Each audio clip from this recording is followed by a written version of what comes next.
കുട്ടികൾ എൻ്റെ അടുത്ത് വന്നിട്ട് പറഞ്ഞു, മമ്മ ഞങ്ങൾക്ക് പാസ്ത വേണം. അന്നേരം വേഗം പോയിട്ട് പാസ്ത എടുത്ത് ഞാൻ മാറ്റി വെച്ച്. പിന്നെ ബോൺലെസ് പീസ് ചിക്കനൊക്കെ ഫ്രിഡ്ജിലുണ്ടായിരുന്നു. പിന്നെ അതിന് വേണ്ട ചീസ്, പാല്, മൈദ, ബട്ടർ ഇതൊക്കെ ഞാൻ എടുത്ത് മാറ്റി വെച്ച്. പിന്നെ പാൻ അടുപ്പിൽ വെച്ച് ഓയിലിട്ട് പിന്നെ ഈ ചിക്കനെ ഞാൻ ഫ്രൈ ചെയ്തെടുക്കാമെന്ന് വിചാരിച്ച്.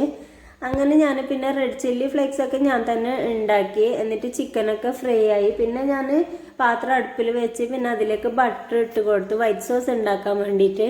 എന്നിട്ട് ആദ്യം മൈദപ്പൊടി ബട്ടറിന് മേലെ ഇട്ട് കൊടുത്തു. പിന്നെ നല്ലപോലെ അത് വറുക്കണം. ഒരു ചെറിയൊരു കളർ മാറ്റം വരുമ്പോൾ അതിലേക്ക് ഞാൻ പാലൊഴിച്ച് കൊടുത്തു. എന്നിട്ട് നല്ലപോലെ മിക്സ് ചെയ്ത് പിന്നെ അതിന് ശേഷം കുറച്ച് കുരുമുളക് പൊടിയും പിന്നെ ചീസൊക്കെ ഇട്ട് കൊടുക്കണം.